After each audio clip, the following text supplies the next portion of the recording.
Alright, if you haven't noticed, the theme is easy. We want easy stuff to celebrate this moon. It's the summer, so that's easy. The strawberry moon comes just as the flower moon blossoms begin to fade and berries burst forth from the bushes. To the Algonquin tribes of North America, June was synonymous with strawberries. This sweet, tangy, and nutritious wild food staple was only available for a short time each year.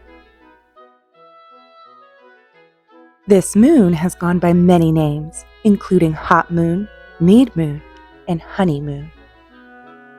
For many witches, this moon is a time to honor the abundance of the earth, growth, love, and prosperity. Because berries call out to everyone to enjoy in their delight, this moon honors the ancient kinship between the earth and ourselves and invites us to dance with these fruits in a glorious but short and sweet dance, remembering their color, taste, and smell because it embodies the abundance and joy of summer.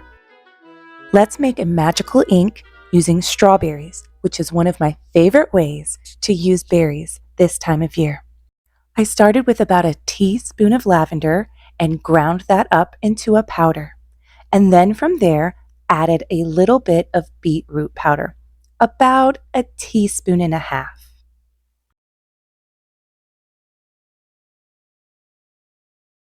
After mixing those two together, it was time to add the berries. We added just two and mashed them together to form a paste.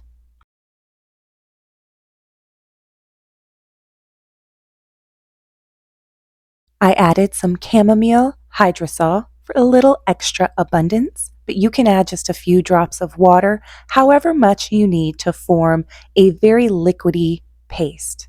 Then you will strain it through a mesh sieve or some cheesecloth. And if you add a little bit of water, that's fine. And then if it's a little bit too liquidy, take a little bit of your pulp and mix it back in. A twig sharpened with a pencil sharpener, dipped in the magical ink, works wonderfully on a magical paper so that you can do a paper spell or a petition or anything that you want to do to further link your intention to your magic. Now, who doesn't love strawberry shortcake on a hot summer day? It's one of the easiest desserts to make because all you basically need is a cake of any kind. You can make your own, you can buy your own, a package of strawberries, and a cup of sugar. So after chopping up about a pint of strawberries here, wash them, hull them before, pour in a cup of sugar, mix it all in. They're going to make their own syrup, their own juices, and you just pop them in the refrigerator and let them sit and do what they do. It's going to be delicious. So grab your favorite white or pound cake, something that's kind of dense and spongy. And if it's big like this, cut it in half. You don't even have to have it. You can have to have it. You can just cut it and serve it with some strawberry and whipped cream topping. But after I halved this cake, I took some of the top off so that it was a bit more flat.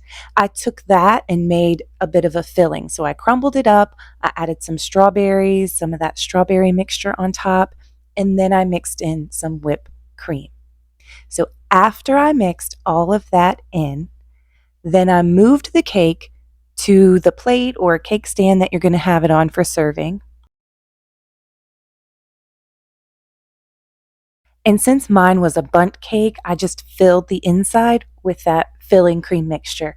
But if you want to use it as one of the layers in your cake, it is going to be delicious. I'd probably put it on top of the strawberries though, so things aren't sliding around too much. But pile on your strawberries. Again, you can just serve it this way. You don't have to stack up a whole plate or anything. It's so easy. You can just give people individual slices or something like that and top them. So I just did mine without so many layers. I didn't put any cream in between these two, but I did pile on some more cream in the middle and then let that kind of spread out. That also helped to hold the strawberries on. Don't waste the juice. That is the best part in my opinion, so make sure you get a lot of juice on there and then pile on as much whipped cream as your heart tells you to. Do not go light on the whipped cream here. Make sure that you have just so many strawberry soaked cake layers topped with cream that you could possibly stand. It is going to be so delicious. Please eat this. Please celebrate the full strawberry moon with something tasty like this.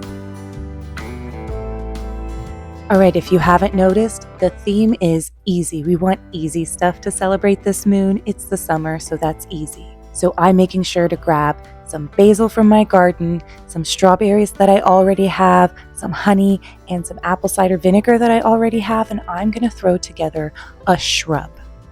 So if you don't know what a shrub is, it's basically the recipe or the homemade version of an olipop or a poppy. You know those soda alternatives that are supposed to be good for gut health? Well, this is basically how they were originally made. So with a quart-sized jar, mash together strawberries until you have 1 cup.